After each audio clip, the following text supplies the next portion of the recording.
Voel hoe die lig binne opkom. Laat die energie weer wakker word. Maak jou hart oop. Laat het skyn. Daar's 'n vuur wat stadig wakker word. In elke hart wat nog probeer. Goeiedag geliefdes. Hoe is ek 'n goeie vreemdeling in hierdie wêreld? Kom ons luister na die woorde van Jesus Christus self in die bergpredikasie, waar hy die reëls gee vir die koninkryk van God, van hoe dit moet werk in die koninkryk van God. Sê hy in Matteus 5 vers 13 tot 16. Julle is die sout vir die aarde. Maar as sout verslaan het, hoe kry 'n mens dit weer sout? Daar is niks meer, dit is niks meer werd nie. Dit word buitekant weggegooi en die mense vertrap dit.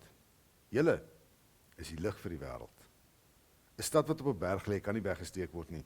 En ook steek 'n mens nie 'n lamp op en sit dit onder 'n emmer nie, maar op 'n lampstander. En dit gee lig vir almal in die huis. Laat julle lig so voor die mense skyn dat hulle julle goeie werke kan sien en julle Vader in die hemel verheerlik. As jy 'n goeie vreemdeling in hierdie wêreld wees, moet jy maar 'n bietjie weird wees. As jy nou kyk na hierdie prentjie, dis twee kuikens en die een is 'n doodnormale kuiken wat jy nie kan uitken van enige ander kuiken nie en die ander een is net 'n weird kuiken. Hy lyk net vreemd. En die goeie Afrikaanse woord vir hom so te lyk is weird. En geliefdes, vandag kom sê die woord vir jou, as jy 'n goeie vreemdeling in hierdie wêreld wees, moet jy maar so bietjie vreemd wees, moet jy sommer so bietjie weird wees. En dit moet sigbaar wees. En dit moet ervaarbaar wees. Want Jesus kom sê, so julle is die sout en julle is die lig. Met ander woorde, julle is dit wat smaak gee aan dit waar julle kom. En julle is dit wat lig bring waar julle kom in hierdie donker wêreld. So julle sal altyd 'n bietjie anders wees. Julle sal anders lyk, want die wêreld staan nie so uit nie. Die wêreld hou van anonimiteit. Die wêreld hou daarvan om in die massas weg te kruip. Om dinge te doen en niemand moet daarvan weet nie. En op 'n manier is dit waar vir Christenmense. Maar as jy na die bergpredikasie kyk, dan kom Christus, dan sê hy, maar daar is niks van wegkruip nie. Julle is vreemd. En daai vreemdheid moet wys. Daai vreemdheid moet wys, daar's baie mense wat weird is, wat anders is, sommer net om snaaks te wees. Sommer net om te wys dat hulle nie inskakel by die gewone gang van sake nie.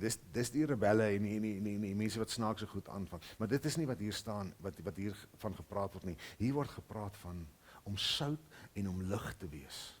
Hier word gepraat van 'n lewenstyl, 'n lewenswyse, 'n lewensingesteldheid, lewenskeuses elke dag van ons lewe. Wat goeie dade sigbaar maak in die wêreld sodat God verheerlik kan word. Hoe sigbaar staan jy uit as 'n kind van God? Hoe vreemd dink mense is jy? Hoe vreemd is jy wanneer jy op skool nie soeg onder die groepsdruk nie? Wanneer jy by die werk nie saampraat en deelneem aan die kinderpraatjies?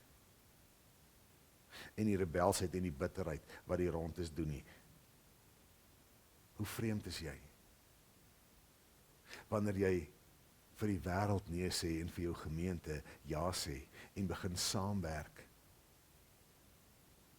Met gemeentewerk as 'n prioriteit en nie as iets wat ek doen as ek 'n bietjie iets oor het nie.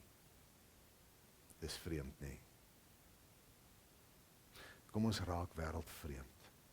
Staan maar bietjie uit, want dit is wat Christus Jesus self van ons wil hê en wees gerus 'n vreemdeling in hierdie wêreld. Jy sal lig bring in hierdie donkerte. Shalom.